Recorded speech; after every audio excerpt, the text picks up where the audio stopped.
All right, welcome once again to Buffalo, home of the 2025 NHL Scouting Combine, where, by the way, a couple of moments before I came to air, we just kept picking up my my media pass for tomorrow, and saw a young hockey player have to be helped off the bike and escorted to the back.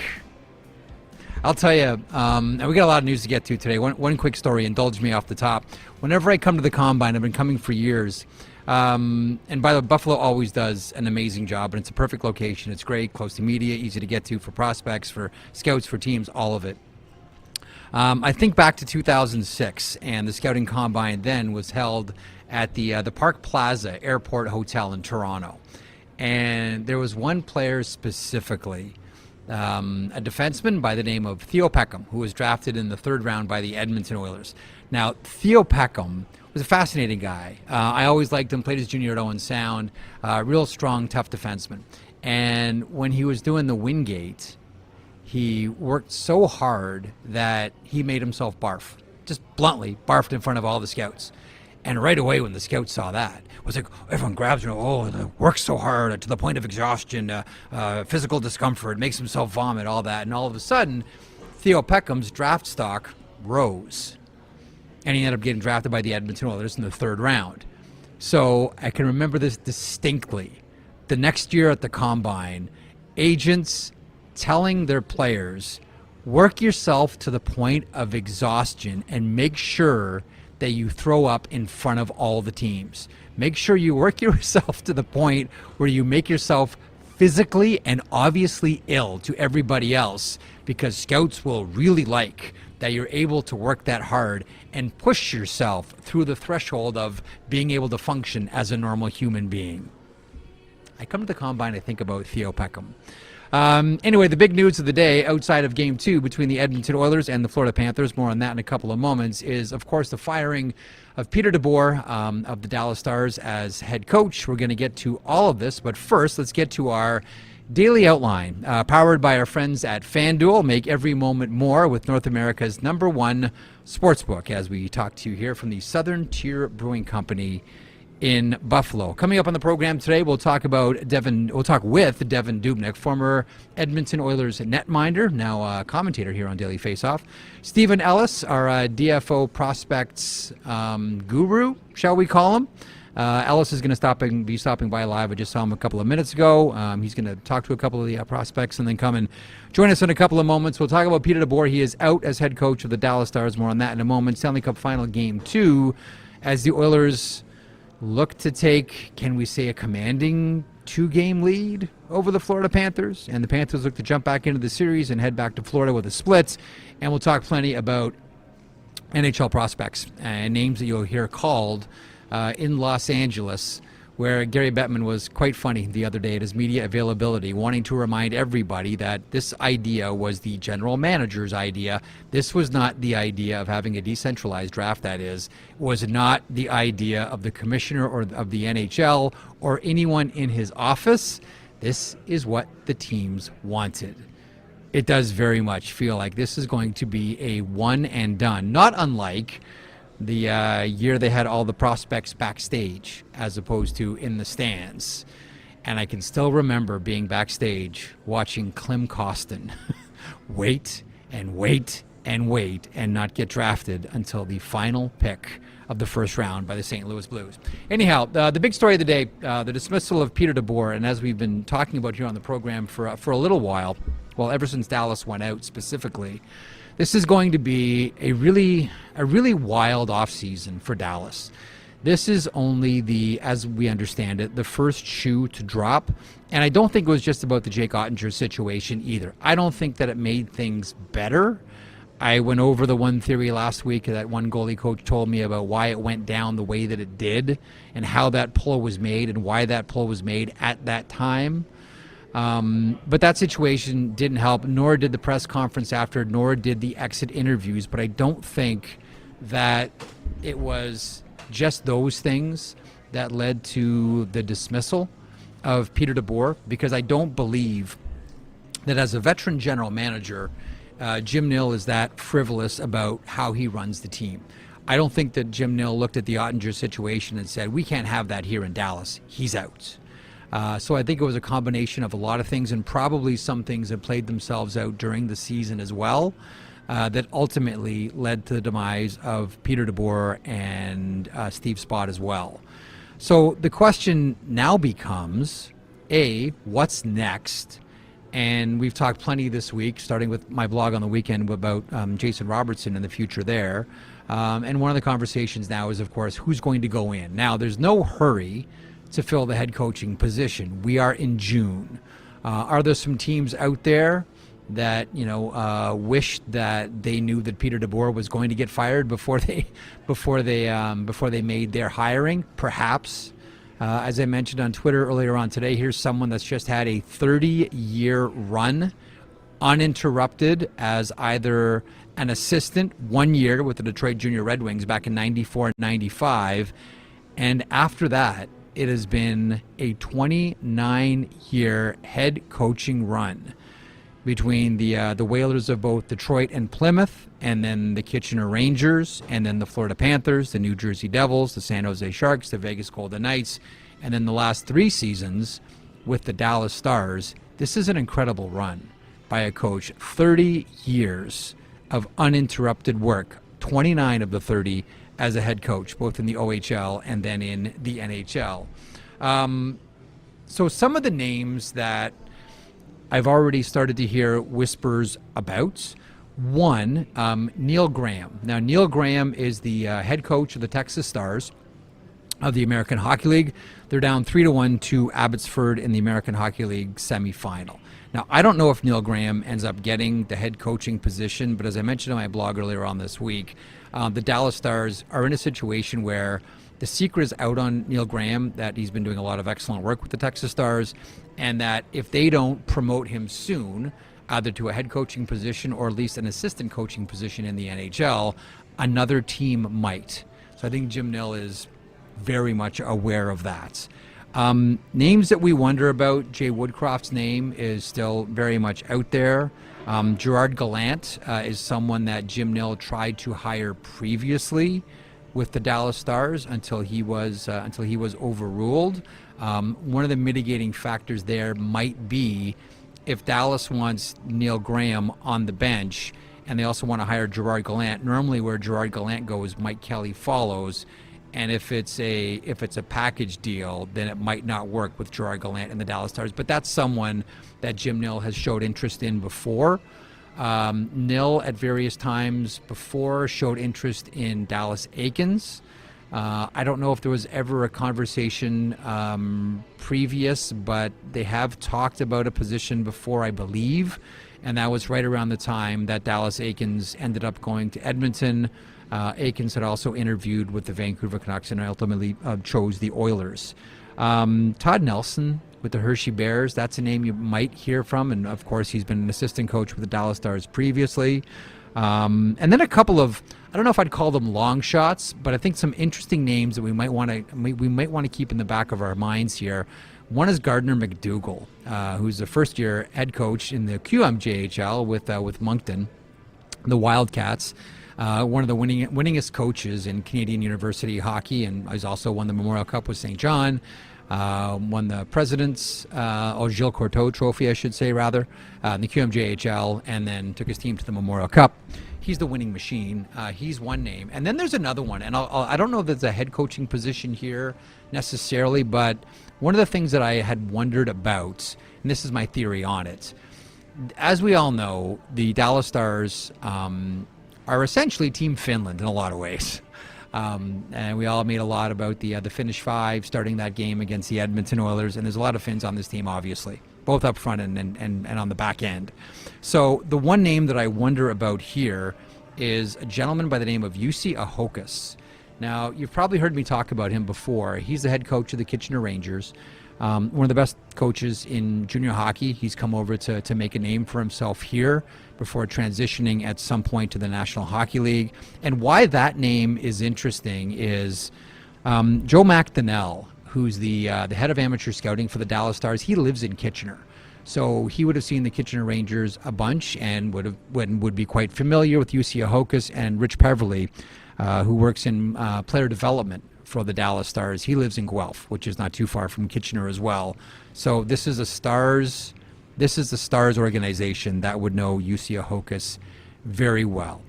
What this does is the firing of Peter DeBoer. What this does is it'll probably start some dominoes, and I don't know at what point they'll start falling. All I know is it's going to be a wild summer with the Dallas Stars, and as it was told to me, it's not lost on the Dallas organization that the last two teams to win the Stanley Cup, the Florida Panthers and the Vegas Golden Knights, they both made, as I'd refer to them as, ruthless decisions.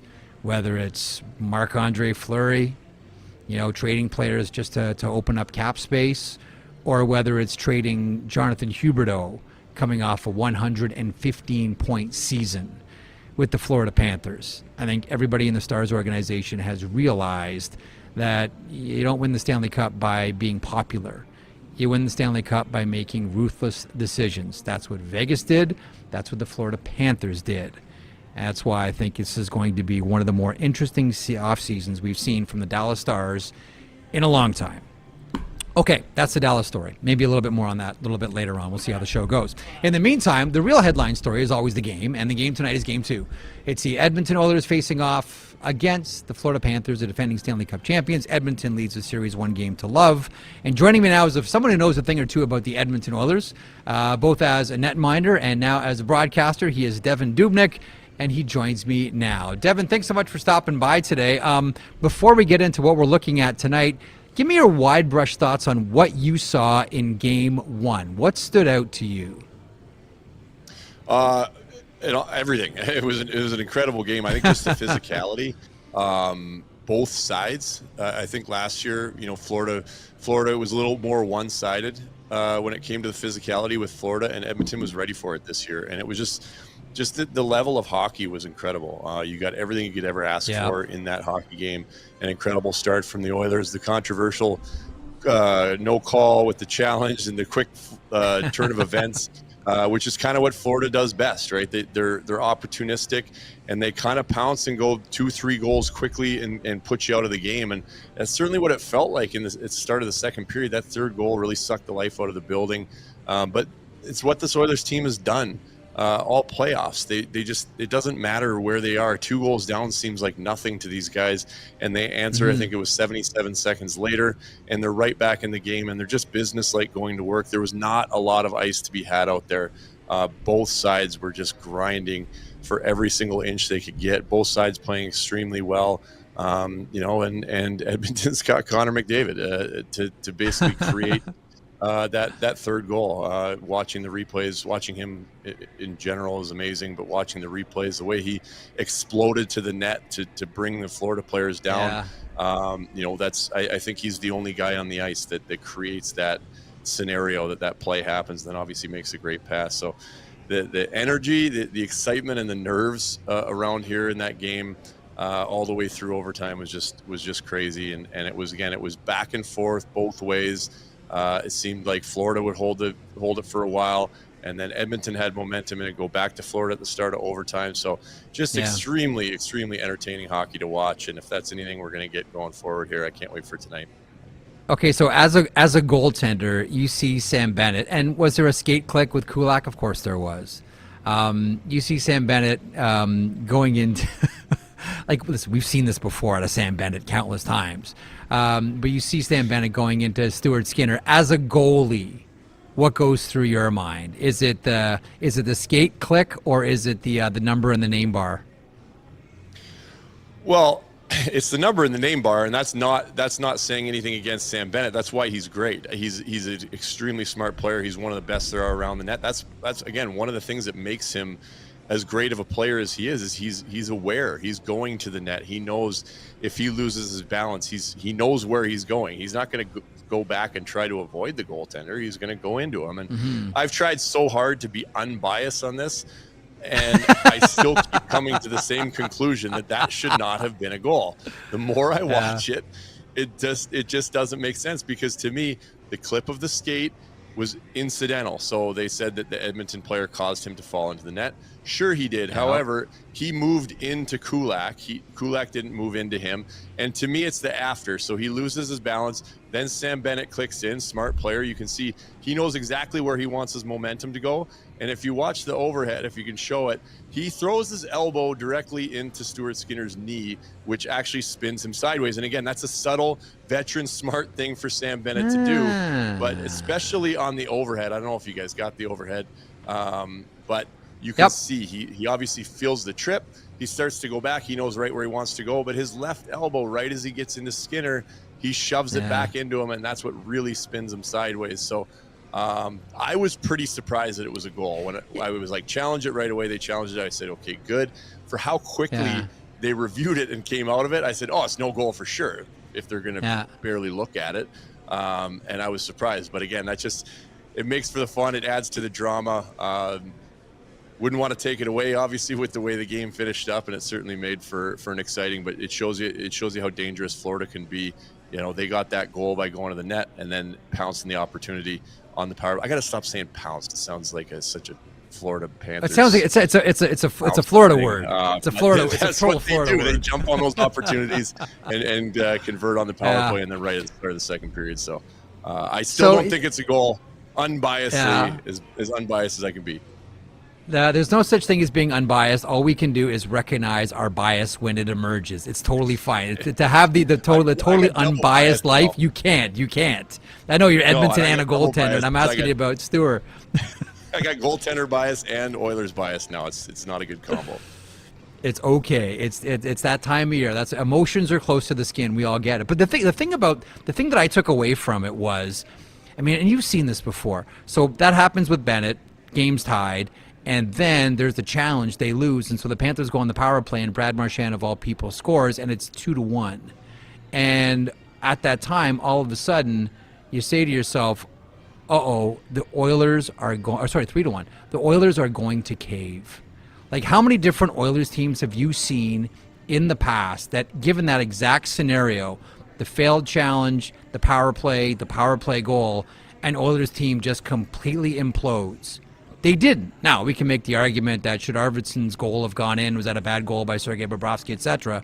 But how many times have you seen, not this year's edition of the Oilers, but previous Oilers, completely collapse after that? Yeah, many times. And that's not just the Oilers. I think you could just say a team in general. You add the past last year with going down 0-3 to that as well. But just a team in general for that. And look at that happened with Carolina. I think it was game 5 where Carolina seemed to have the game under wraps, and then all of a sudden it was 3-2 for Florida, and it was over.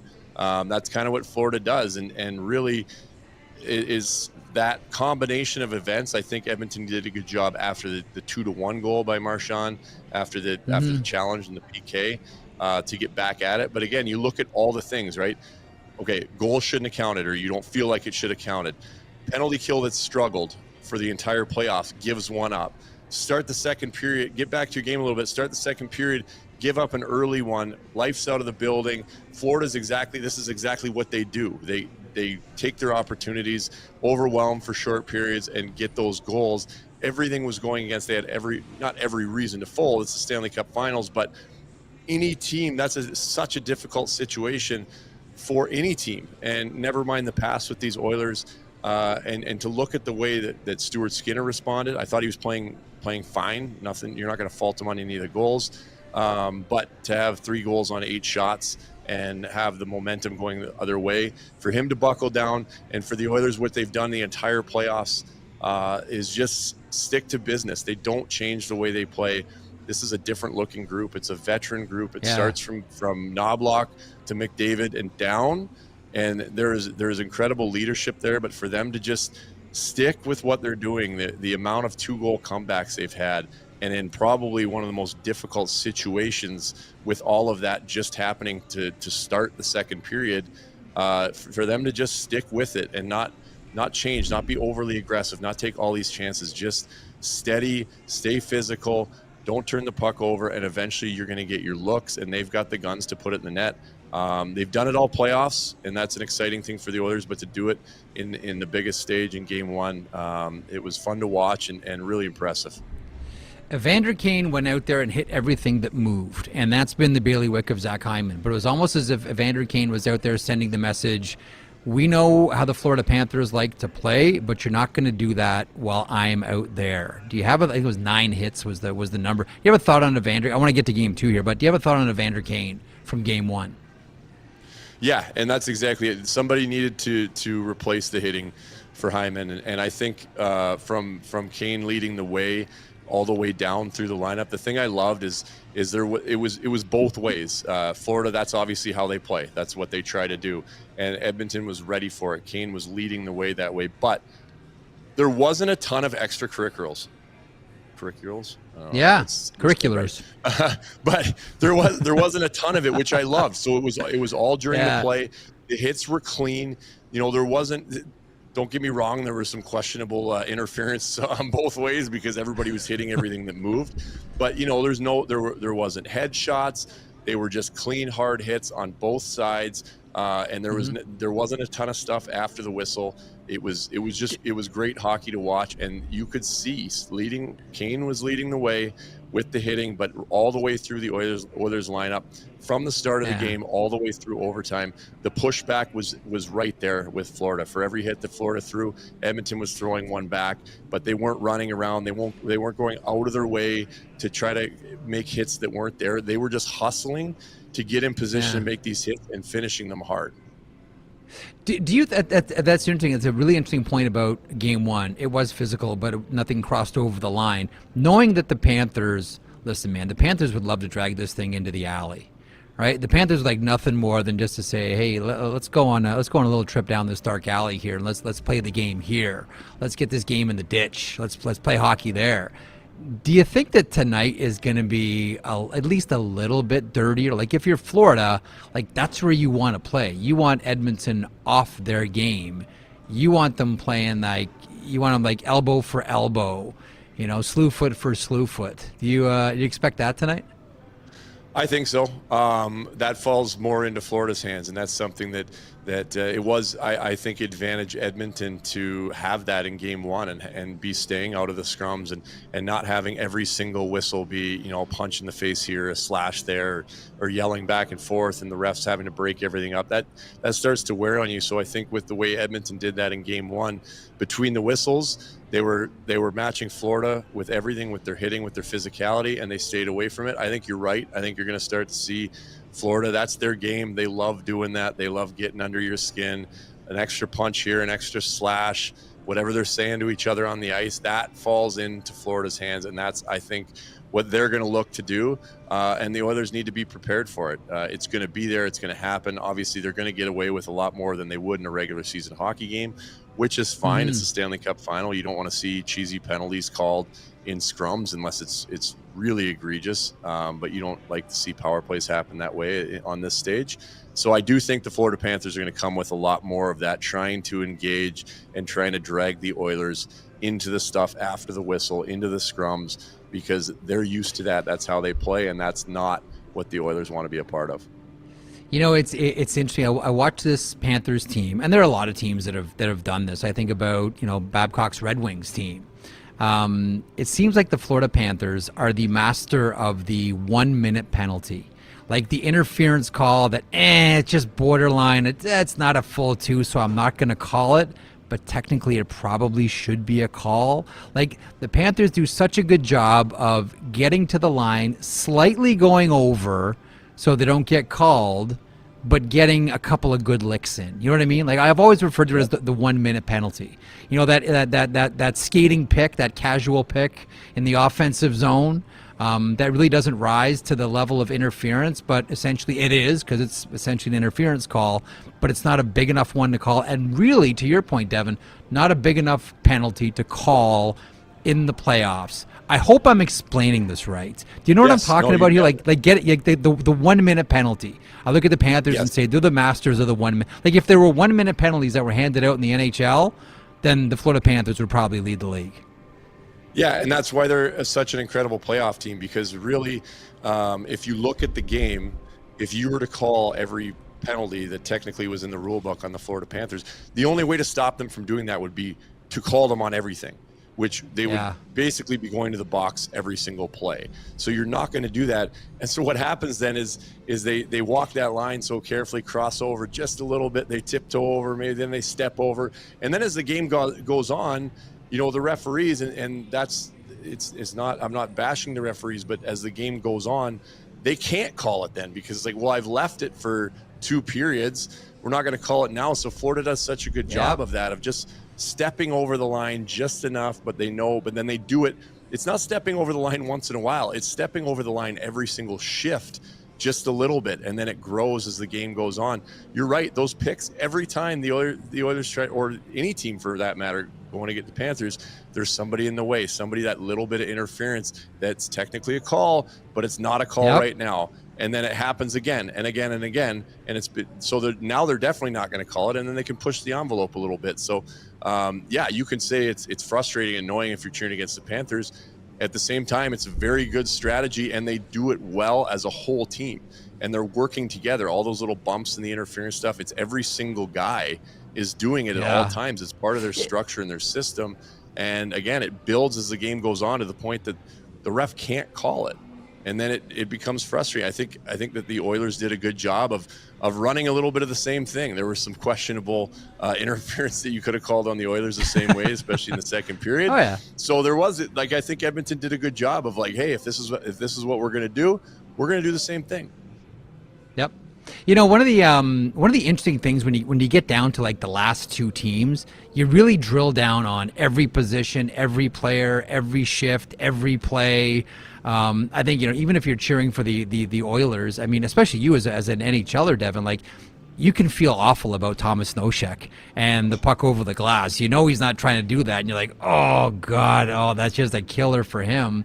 But we're drilling down on like every single player, and when I think of the Oilers, they were talking about this on Morning Cup of Hockey yesterday, as a matter of fact, and talking about Jake Wallman with John Klingberg, and how much of a luxury it is when your third pair, I think Colby Cohen was making this point, when your third pair can skate the puck out of the defensive zone as efficiently as Wallman and Klingberg can. Now, Klingberg, you know, going back to the beginning of the playoffs, like, he's just had a rejuvenation. Like this, I'm not going to say this is like 2018 John Klingberg, but he still looks way better than he's looked in the last few years. And Jake Wallman, I mean, that is a trade. Well, first the San Jose Sharks robbed the bank with their trade, and they got a pick for him. And then that was one of the wisest moves that we've seen out of Stan Bowman all season. The minute Wallman showed up, all of a sudden you make the argument that maybe the Oilers have a top 5 defense in the NHL. Do you have a thought on that third pair, Jake Wallman and John Klingberg? They don't get pinned in. No, they're incredible. And for a third pairing, feels weird to call them a third pairing, but you got 2 mobile, quick-footed defensemen who are skilled to make plays. And that's the thing. Yeah. Sometimes you can get a third pairing out there that's just hard-nosed. They're going to hit, they're going to grind, they're going to flip pucks out, they're going to chip it off the glass. You got a third pairing guys who's, listen, Wallman blocked 4 or 5 shots last game. He's not afraid to get in the mix as well, but they both are extremely mobile and they move the puck forward. And I mean, Klingberg's skating is so fun to watch. I remember when he was inserted in the lineup in these playoffs, it was almost this feeling of like, oh, you know, the upside's there, but we'll kind of see what happens. Nobody expected him to be this massive asset that he has been, and all the way through. I mean, we've broken down little plays that he does that have turned into goals, but he's a guy that is looking to make a play. It's not glass first and maybe I'll make a play if it's there. He's so mobile that he wants to make passes. He wants to make breakouts. He wants to get passes tape to tape, and he's able to do that with his mobility. And I think he's done a really good job too of not forcing that where you're trying so hard to make a play that you end up turning pucks over. He hasn't really done that. So that third pairing, I mean, shoot, that could be a top pairing. I'm not saying that you want him on for 30 minutes, but you watch him play, it's kind of like, why wouldn't you? Obviously, you got Ekholm and Bouchard there, but those guys have been unbelievable, and that's a luxury that Edmonton hasn't had in the past. And again, top 5D in the league, they've certainly played like that. When have we ever thought, you think about Connor McDavid and Leon in the scoring, and it never gets talked about because you never think of Edmonton being a top defensive team, and they have been for this entire playoffs, minus the first couple games in LA. You know, it's funny too, and I was mentioning this with Pierre McGuire yesterday. Every time McDavid is interviewed now, like Devan, it doesn't matter what the question is. He always brings it back to, and we can defend. You guys don't talk enough about how we can defend. Like when you have a team that all of a sudden is starting to take pride in defending, when everyone talks about, you know, Connor McDavid is going to shatter this goals record and this points record and this assist record on Leon Draisaitl's, you know, winning Rocket Richard trophies on the regular, and all that's coming out of the dressing room is, we defend here, guys. Like that's what they take like the most pride in. I don't think that's a coincidence that the Oilers find themselves back here in the Stanley Cup Final, and the one thing they've taken the most pride in, to a man, is defending. Yeah, and you can see where the frustration comes from, because even when they have this entire playoffs, the questions still get brought up. But if you follow the games and you watch the games, they're not trading chance for chance and just outscoring the other team. It's not a free-for-all and they're just scoring because they have better players.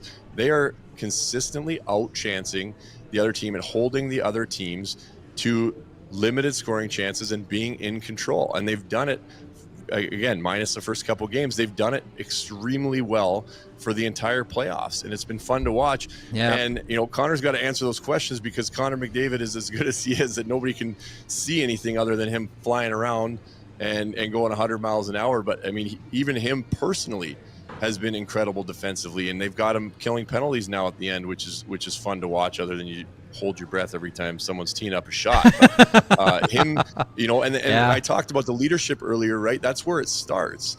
And that's why he's such an incredible leader, because he's leading the way defensively as well. And he's the way he back checks, he steals pucks, all of these things he's doing that we don't necessarily think about first with Connor McDavid. He's been doing them all playoffs. And if Connor McDavid's doing them, everybody else better be doing them as well. And it's gone through the entire lineup, and it's fun to watch.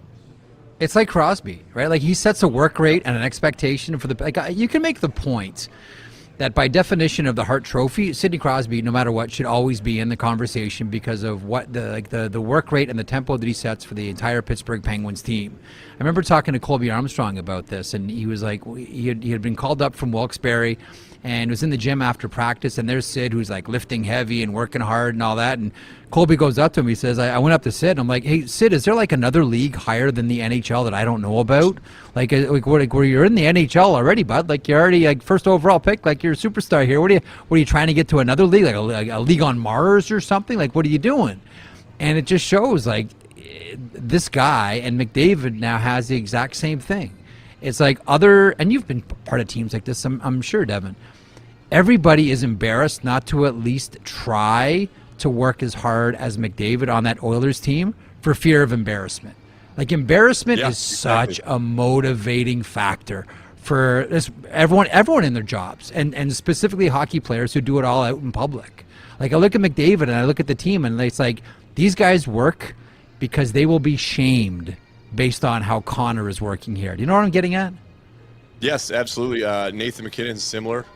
When I was in Colorado, same type of thing, right? It's like he goes out there and does everything every shift, and he's going harder than anybody. He trains harder than anybody, all these things. And Connor McDavid is the same way. And we had Robbie Shrimp on yesterday, and he made a good point that it seems like watching these players, even not just their work ethic, but even their like skill set and the way some of them are skating and seeing the game, it's almost like McDavid's like trickled down into all these players. And it makes sense if you think about it. If they're spending all this time every day with him, practicing every day, watching what he does, watching all these unique supernatural abilities that he has with his skating and his edges, guys are going to learn from that. I mean, they're basically getting free lessons on all these tricks and skills. They get to see it, watch it every day, talk to him about it.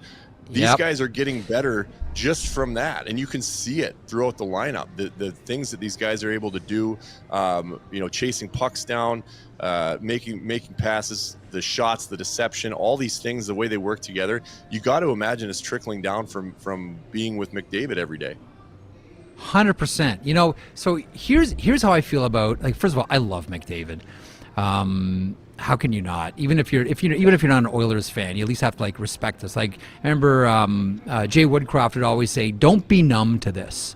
Don't be numb to what you're seeing. Like what you're seeing is something exceptional. What you're seeing is something great. Just because we see it all the time, don't ever let yourself become numb to it."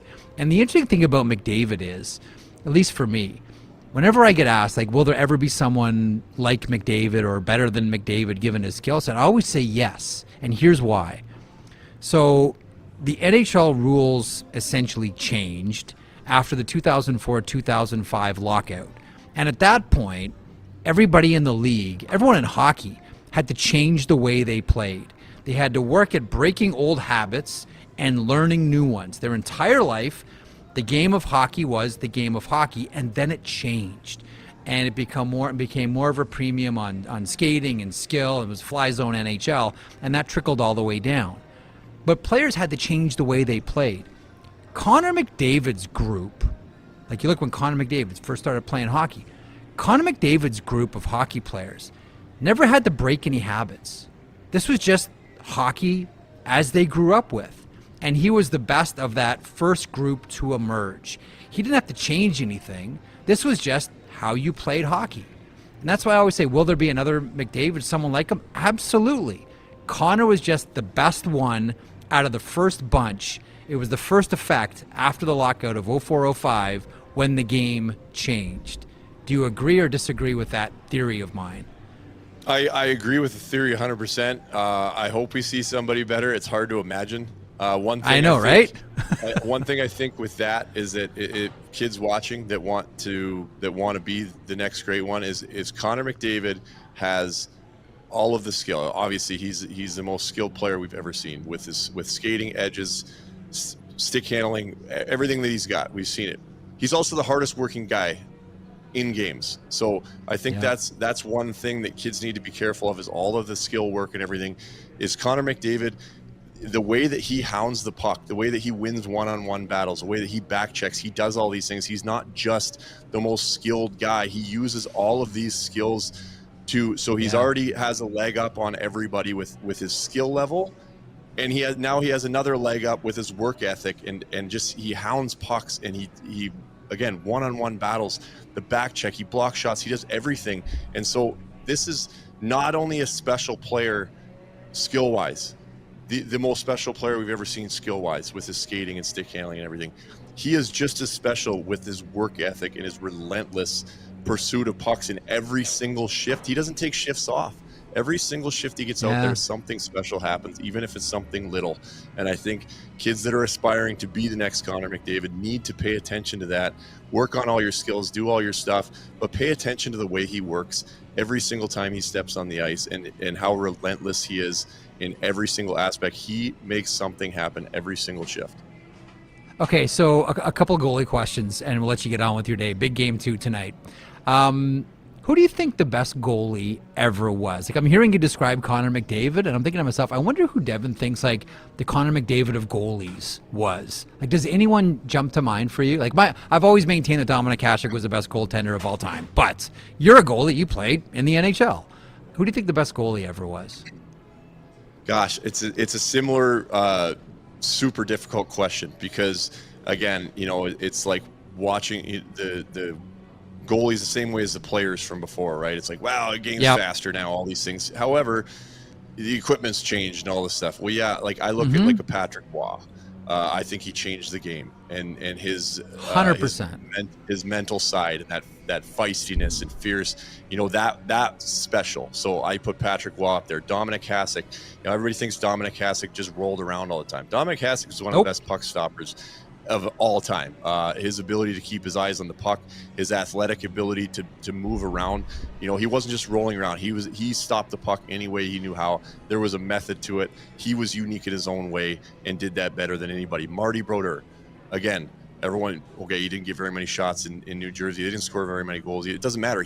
All he did was win hockey games, and his numbers and his records are unbelievable. I mean, you can go earlier on, like Jacques Plante and all these different things. It's completely different. But I look at the guys who changed something or were the best at that time with the way the position was, because realistically, and you never want to say anything about those guys, but the way that like Sergei Bobrovsky skates, I know. Like that didn't exist. It's non-existent. Or Vasilevsky, Igor Shesterkin. Sorry guys, I just named 3 Russian goalies, but that's just the way it is. But hang on. You You just made a great. Hang on. Let me just pause on something here, because you just put 2 things together that I think is really important here. You talked about skating, and then you mentioned Russian netminders. But that's the thing about Russian goaltenders. One, I swear, like I look at their post play and I say these guys don't have hips, because their post play is just like so unique. But it's the skating. Like Igor Shesterkin is like the best skating goaltender I think I've ever seen. But it's all these Russian goalies. Like that's the difference, right? It is. It's the skating. I mean, look at Kochetkov in Carolina. He's also a phenomenal skater. The way these guys move, I don't know what they're doing over there, but Shesterkin to me, Ilya Sorokin as well, phenomenal skater. Yeah. Great skaters. Watching Shesterkin to me, it's like it almost is like defying physics. The way that he moves, it's like I try to describe it as like he's like playing on a hoverboard. So when I played and really close to how Shesterkin skated, but no, obviously not. When I played, when you had to gain angle or change the angle if you were on your knees, like it was a process. You had to find it. You had to get your skate down, then use your skate to change the angle and move. It was like there were kind of multiple moves that had to go into doing that, and you had to do them really fast. If you watch Shesterkin, I don't know how he does it. It all happens at once. Like, so when he's on his knees or even on his feet, but especially when he's recovering, it's like his feet go down and then it's all one movement. It's like feet down. And then again, the best way I can describe it, it's like a hoverboard. It's like everything just goes at once. Like he's moving on a hoverboard and he goes, and I sit there and stare at it and I'm like, I don't know how he does that. I can teach anybody how. I don't think anybody can, but it's just a special thing. And Bob's always kind of been a little bit like that. I think Shesterkin has that unique upper level of that hoverboard type thing. But Bob's 100%. Always been incredible to me. He was mostly in Columbus when I was playing, but I was always amazed at the strength and power that he has combined with the flexibility and athleticism that he has. But again, it's that edge work and the skating that really sets those guys above. That's a great answer, by the way. Thank you for that. One final question on goaltenders here. Big Willie Styles in the chat wanted me to ask you about this one. Peter DeBoer got fired today by the Dallas Stars. Not that it was only about the Ottinger situation against the Edmonton Oilers, but it didn't help. Carter Hutton put out the tweet, goalies better than coaches. Like everyone's looking at this and saying, okay, this is Tremblay and Patrick Waugh, etc. How did you see that entire scenario playing itself out? Like, listen, Ottinger was embarrassed, obviously. Personally, I thought he was coming out for the second. I think a lot of us did. Obviously, it didn't happen. Not that it was the lone thing contributing to Peter DeBoer losing his job, but I'm curious, like, as a goaltender, you're in that fraternity, you understand the psychology of a goaltender here. How did you see all of that? I'm going to start with saying I really like Pete DeBoer, and I think he's a phenomenal coach. That was wrong. It was a mistake. I think it's a mistake for to be talking that way in that time and scenario about any one of your players. You want to have that conversation, have it with the player, not when emotions are running high after a game. And so one thing to me that I don't like when coaches do that at all in the media, because to me, I saw somebody said something about Ottinger was lost 6 of his last 7 against the Oilers. Well, it sounds very similar to what your coaching record is in the last 7 games against the Oilers too. Bingo. To me, when a coach does that, it's a cop out. It's like, okay, well, I did everything I could. Guys played well. Guys were prepared. Everything I could do, and the goalie didn't stop the puck. So what am I supposed to do? And you obviously don't see that a lot out of coaches, but I don't like when I see that. And again, that can go for any player, but especially the goaltender. This is a guy who had got you to where you are. The only reason that they are in the conference finals because Ottinger is superhuman for the entire way leading up. And you have a young extremely experienced goaltender who is going to be your goaltender for a long time. So if you want a job, I highly suggest not doing that to somebody. But again, for the team as well, this is a guy who's extremely liked. Ottinger's a great kid. He works hard. He does everything right, and he's a very, very good goaltender. So of the people, if you're going to throw somebody under the bus, that's not the one. Your Vezina candidate, starting goaltender, all of these things, that's the guy you're going to do. I mean, I don't know if he knew he was getting fired, but that certainly didn't help anything. But again, just that perspective, and like you're the leader, so you got to lay in front of the bus for the boys, not put your goalie in front of the bus. And I'm sure everybody feels the same way. And again, I think Pete DeBoer is a great coach, and it's not like that's not a trend that we've seen out of him at all with throwing his players under the bus. And I think it's something that if he did feel that way, and listen, he's entitled to feel that way if that's how he wants to feel. That's a conversation that you sit down with Jake Ottinger, talk about it.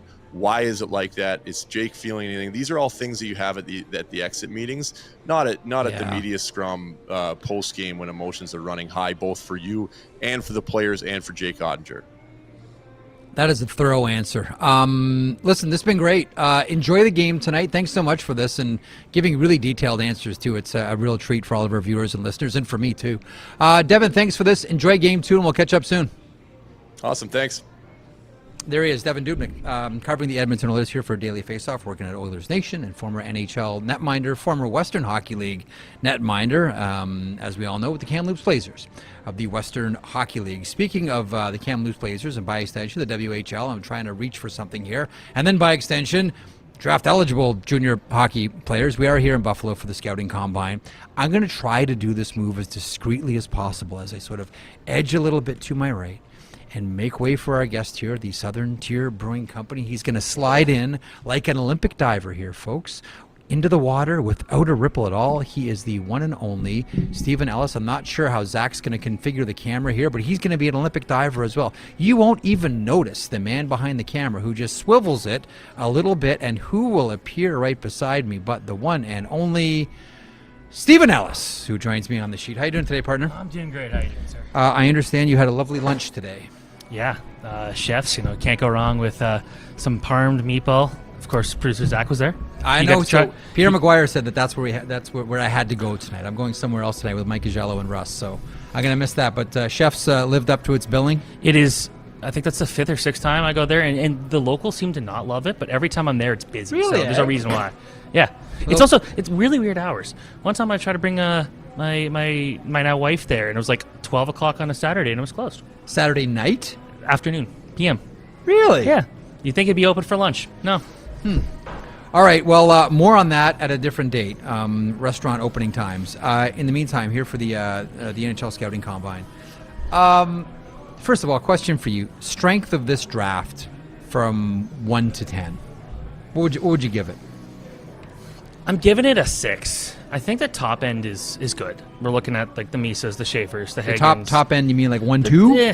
Top 4 I really like. Okay. The Martones, the Hagens, the Misa, the Schaefer. And there's a lot kind of in the top 10, top 15 that they're still there to like. But this is, you look at like even like 25, 26. That's when it starts to really fall off a little bit, where like I'm not even sold on a lot of guys being NHL players at that point. And it's... Every year, you kind of look forward to the next draft class. I know that sounds kind of doom. Oh, no, it's true. But it's so true. It's like... Wait till next year. Oh, that's the biggie. And you get there, it's like, that was 2028. That was a talking point for this one. And when you looked at this point last year, nobody was talking Matthew Schaefer number 1. And that's what makes this fun to kind of watch as the season evolves. So much can change. And so yeah, it's not the strongest draft, but if you're a team picking in that top 5, you're still pretty happy. You're still pretty happy. This time last year, we were talking about James Hagens as the presumptive first overall draft pick. We're not doing that anymore. It seems to be a 2-person race. On your list, Matthew Schaefer is number 1 left shot D from the Erie Otters. Surprise, surprise. And Michael Misa, number 2. Do you put them in the same category, as in, even if the Islanders took Misa, it wouldn't be a stretch? I'd say even if they took Hagens, it wouldn't be a crazy stretch, to be honest, in a lot of cases, because part of that is you're looking at like the marketing side is very important to that team too. Oh, it always goes well when marketing gets involved in the hockey operations. Sure, yeah. yes. The hockey guys love that. So, but I still think he's smart enough. But yeah, like you can, the Islanders have one of the worst hockey pipelines in the NHL right now. They need some talent pretty much anywhere, and whether that be that number one defenseman who I think will be contending for Norris trophies in a few seasons, or whether it's a guy who could put up 40 goals for you in an NHL season. Like, you've got some good options. That's just that's what makes this draft interesting. Yeah, it's not the deepest draft, but we might not know who's getting picked until the minute it's called up there by Matthew Darsh. I'm assuming that'd be who's calling it out, but the Islanders found money here. Doesn't matter who they pick. They're coming out looking smart. Look, they win the lottery. They're going to get Schaefer or Misa, or to your point, maybe James Higgins as well. But also, like, listen, like, all of a sudden, like, you can make the argument that Utah won the draft. Oh, yeah. Because now they're up at 4. And I was having a conversation with someone yesterday, and we were talking about how Utah still has, I think it's like 4 or 5 first-round picks that still aren't in the NHL. Like, they have some good players on the horizon here. They're looking for a goaltender. They want some goaltending help. I know we always say, oh, there's going to be a lot of trades at the draft, and then we get to the draft and everybody just sort of makes their picks and we all sort of shuffle out and say, well, maybe it'll be different next year. I don't know if they trade the pick, although as much as they entertain the idea of moving down. Like, if, let me give it an example. If the Pittsburgh Penguins, who are picking 11th, want to get into Porter Martone territory, right? Kyle Dubas, World Championship. You had Porter Martone on the team. Porter Martone's dad happens to be from Sault Ste. Marie. It all kind of makes sense. That would be the team that could be interested in moving their pick. Yeah, and it makes sense. And, like, I will... Or flipping picks, rather. When was the last time we saw a team move down? Oh, it's in the top 10. So rarely, yeah, absolutely. That's the thing. The way it kind of gets described a lot online, you kind of have to assume it happens every year, and it doesn't happen at all. So, I don't see it happening. Yeah, Pittsburgh is a team that I think would help. Maybe the Islanders are one of the teams that trades that pick, because they can get a couple of good assets out of it and really maximize what they got. But yeah, like, Pittsburgh would be an interesting one. Like, I know they spend a lot of time scouting everywhere, but specifically the OHL. You know. Seems like every time I was at a Brantford Bulldogs game, they were there too. So, Jake O'Brien. So it'll be interesting to kind of see what happens there. But I don't see any trades. But Utah getting to 4, yeah, like, you might get James Higgins. Like, that'd be quite incredible. Yeah, that'd be another small center, but a very smart center. Do we tend to? I know I do. Overthink these picks? Yes. And sometimes just the most obvious one is just the smartest one to make. Like, I'll entertain the Higgins conversation. I'll entertain the Misa conversation. I'll entertain all of them. But then I keep coming back to, it's Matthew frickin' Schaefer. Dummy. Just take the pick. Yeah. Just walk up there and say, we're taking Matthew Schaefer, and be on with it, and you'll be thanking yourself for the next 15 years. Dude, it's wild that he could go first overall and be less impactful than the top defenseman in the next 2 drafts. Whether it be Keaton Verhoff next year, Ryan Lynn's in that conversation, and then Landon Dupont after that. Like, that's kind of wild to me. But with Schaefer, it's you don't find guys like that make such an impact in such a small time. Like, you could look at college players and they don't play a ton, but when a guy of Schaefer's ability could play upwards of 90 games between regular season, pre-tournament, all that stuff, like, the fact that he played 30 games total is incredible, but he made such a big impact, and he talked about it today in his media availability, actually, with Michael Misa, and it's like he feels like he made a big enough impact in the games he played that it doesn't matter. He's still going to be able to go high here and go first overall, and of course he'll go high. But, like, Schaefer you're going to have a hard time finding a guy like Rasmus Dahlin, maybe the last number 1 defenseman that we looked at.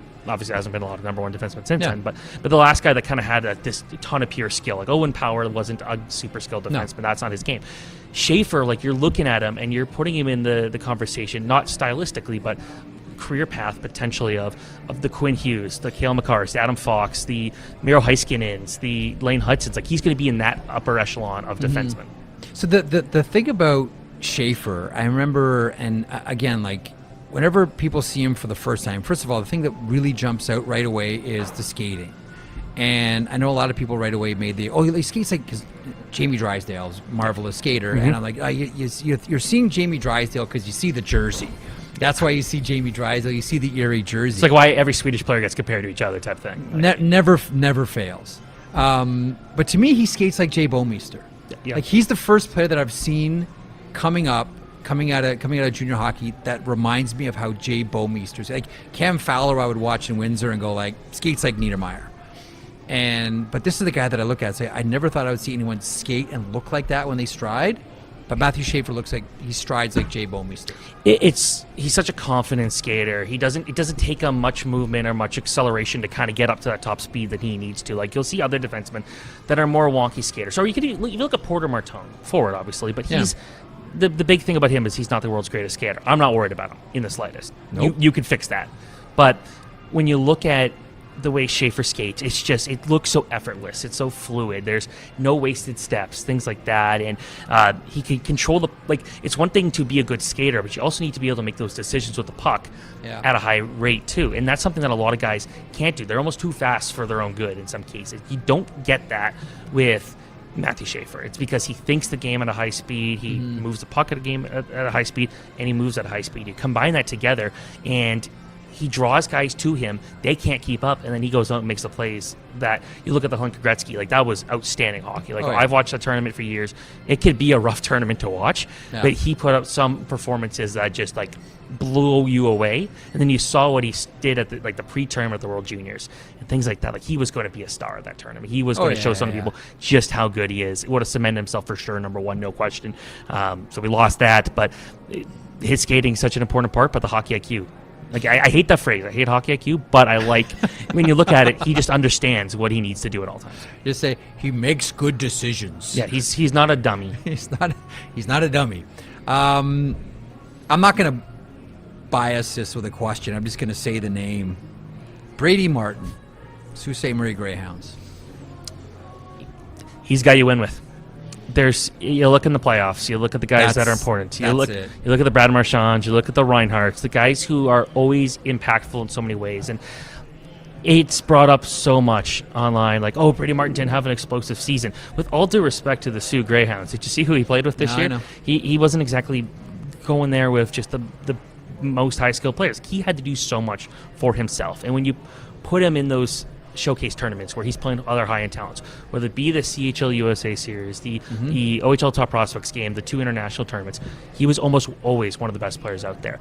And a guy that can score, that can hit, that can defend, who wants to lay it on the line. Like, my wife's family's part of a farming background. I know how much hard work they go through, and you see, like, that's what Brady Martin's story is. He's missing he's farm boy strength. He's like those old pictures you see of like Gordie Howe and Bobby Hull that never saw a gym, but like they look like Popeye. Like, when the bay hills are heavy, cows are heavy, and he's dealing with that like it's nothing. Like, that's the thing about him. It's like, who needs off-season training? There's your headline to the show, Zach. Cows are heavy. Anyway, continue. Who needs off-season ice training when you could just work on a farm all summer? Maybe that's the magic. What'd you work out with? I boxed with livestock. Yeah. That's how I got 4,000 pounds. Yeah, a steak. Didn't see it coming. But like with him, it's just like that's just such a hard work ethic, and it starts at home, and that the ability to understand like what it takes to be successful. He knows that he's going to be a top line player in the NHL, and if your team doesn't want him or you don't want him for your team, you're making a mistake.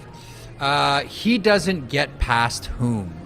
Utah, Nashville, Philly, Boston. Like, who does he not get past? He's gone by 7. He's gone by 7, which I believe is Boston. I don't think he goes any farther. Like, at that point, like,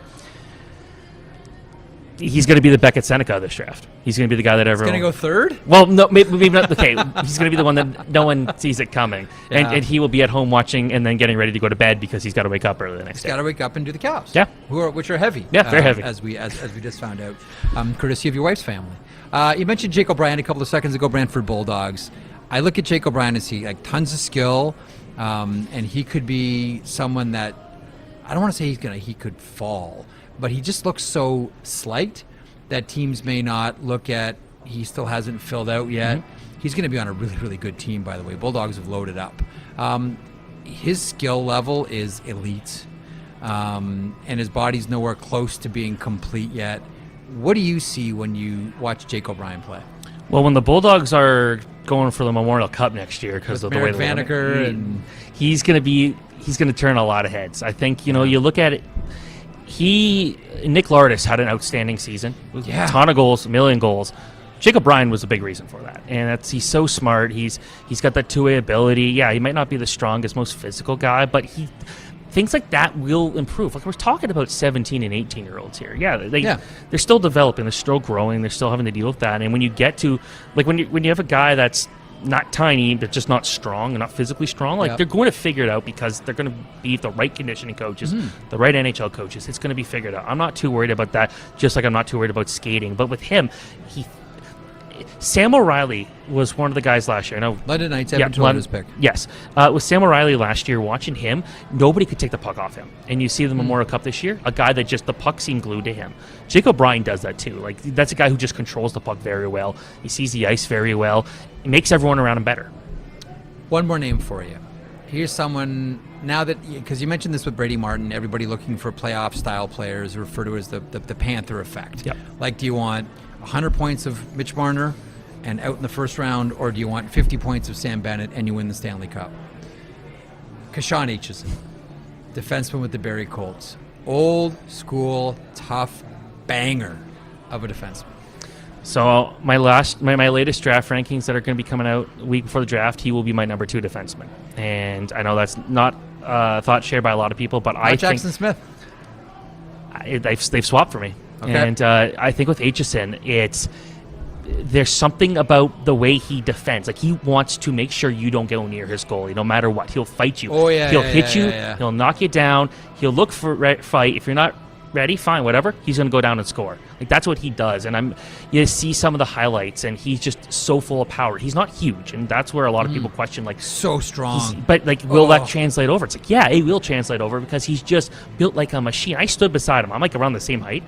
Like, man, I'd have a better chance fighting a brick wall. I don't like you in that fight, Steve. No, I got no shot. And I got age on him, and that's it. That's it. I'll bring my goalie stick. It won't matter anyways. But like the way he's just so much power, and it's so tough to play against. Like he's a throwback defenseman. Yeah. But his whole mission, he told me, is make it impossible for someone to beat him. That's literally what you need from a defenseman. Yeah. He's fun. So good. So tough. All right, looking forward to the draft, looking forward to the combine tomorrow. Watching sweating and puking. Long day. It's going to be a long day. Okay, you be good. Get a good night's sleep tonight. Yeah, thanks so much. There he is, the great Stephen Ellis, who does all the prospect reporting for us here at Daily Faceoff. And what Stephen does as well is, you can follow him on Twitter. Check out his Twitter feed, and he does his stuff at dailyfaceoff.com. He'll break down best centers, best right wingers, best defenders, all these types of things. So you really, really get a real thorough sense and a real great snapshot of what this draft is going to look like. Okay, so we've covered a lot here today. The one thing that we should really get back to here is we actually have a game of hockey tonight. I know this story. See, Stephen, be good. The big story, one of the big stories has been all the time off in between series and in between games as well. We do actually have a game tonight. So we remind you, as always, to conclude the program, the sheet is powered by FanDuel, home of the same game parlay. Make every moment more on FanDuel. Stephen, we can't miss you if you won't leave. Make every moment more on FanDuel. FanDuel, proud to connect fans to the major sports moments that matter to them. Zach, you have your microphone handy, or you got to grab a mic? You do. Yep. You get the. Okay. We're good. All right. What do you got cooked up for this one? Game 2 tonight, Florida Panthers and the Edmonton Oilers. Panthers desperately want to split, heading back to Fort Lauderdale. Yeah, I was looking at the odds that they had put up here on FanDuel for today. And, Jeff, I think at this point, it's probably what you would expect. Home ice, the Oilers are once again favored here. Yeah. I thought going into Game 1, that was probably what it was going to be, but I wanted to see what the adjustment was. Yeah. I'm not Panthers are a shot away from winning that game. I know, but what I think the one thing that is going to stop it from flipping the other way, I'm not going to say anything groundbreaking here. Yeah. So, but wait, what? The Oilers what could he be? What could he be thinking? The Oilers had pushback, and I think that was kind of the one box people were looking to see if they were able to check in that game. Can they? When the Panthers make their push, when the Panthers open it up, when the Panthers get a 3-1 lead, what do the Oilers do? Do they wilt? They didn't at all. Yeah. The weird thing about that is, too, I don't think on anyone's bingo card anyone had Panthers go up 3-1, Oilers get back in on a bad goal allowed by Sergei Bobrovsky. No. a goal by Victor Arvidsson, and it's a bad one let in by Sergei Bobrovsky. I know. I didn't expect that at all. And Bob turned it around from that point on. Yeah, it was good. He obviously let in another one after, but he basically looked two actually after the Arvidsson goal. But he basically looked unbeatable. But the one he let in, Yeah, I know. it's the one goal. That goal, by the way, Jeff, I don't know Yep. if you agree with this. That was the one I've been waiting for Skinner to let in. That's a great point. You know, it's funny too. Someone in the chat here mentioned, oh, it's time for Skinner to give up 6 or give up 8 or something like that. I can't remember what it was, but like that's what everyone's expecting the clock to strike midnight. Like, is it pumpkin time now? And it didn't happen in the final last year, That's the thing. and it didn't happen in game 1. And as every game goes on, but still, at some point, Skinner has to earn the benefit of the doubt. No. Yes. Okay, That pause is the answer, by the way. Yeah.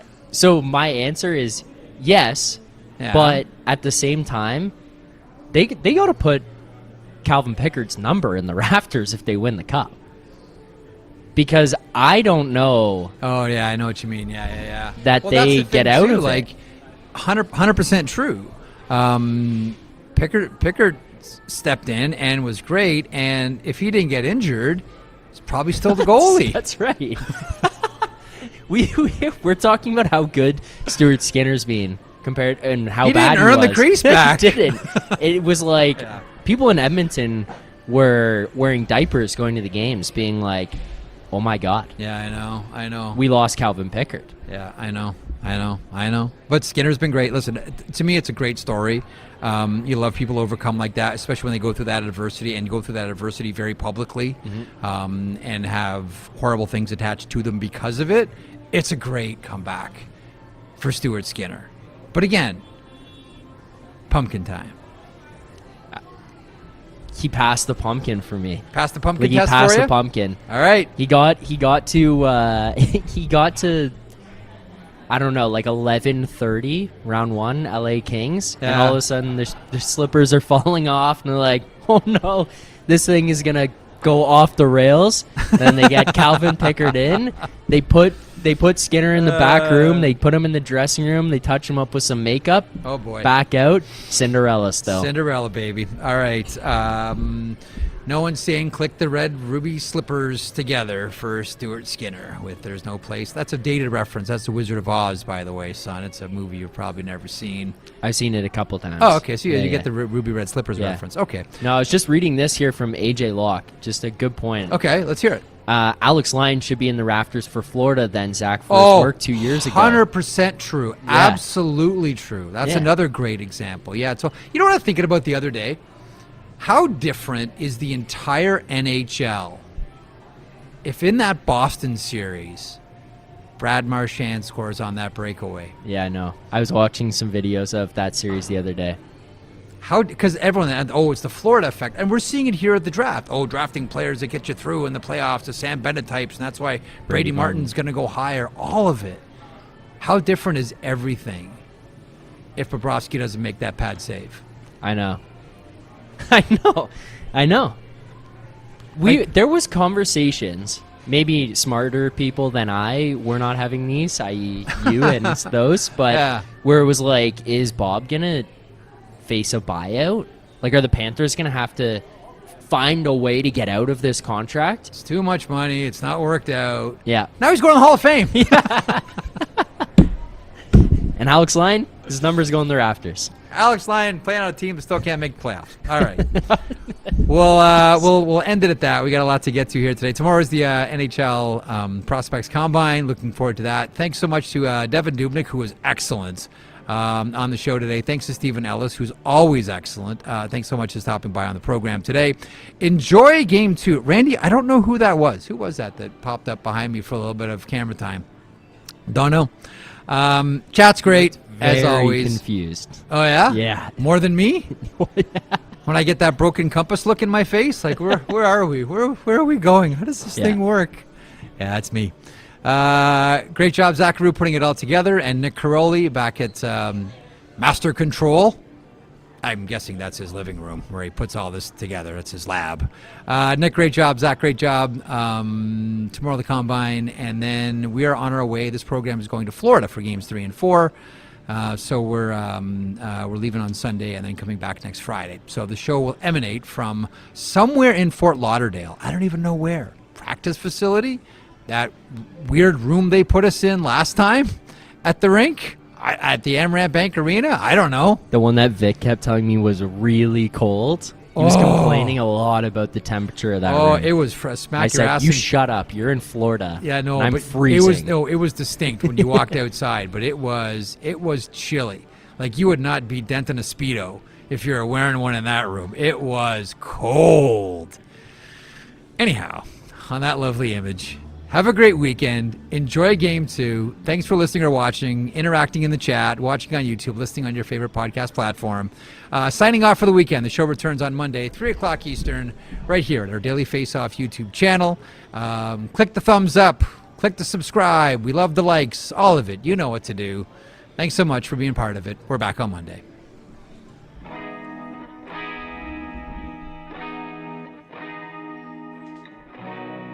If you enjoyed that video, and we certainly hope that you do, please hit the subscribe button right there here at Daily Face-Off. I will put this lineup up against any hockey lineup anywhere. It all gets underway at 9 o'clock Eastern with Morning Cup of Hockey. That is Johnny Lazarus. That is Colby Cohen.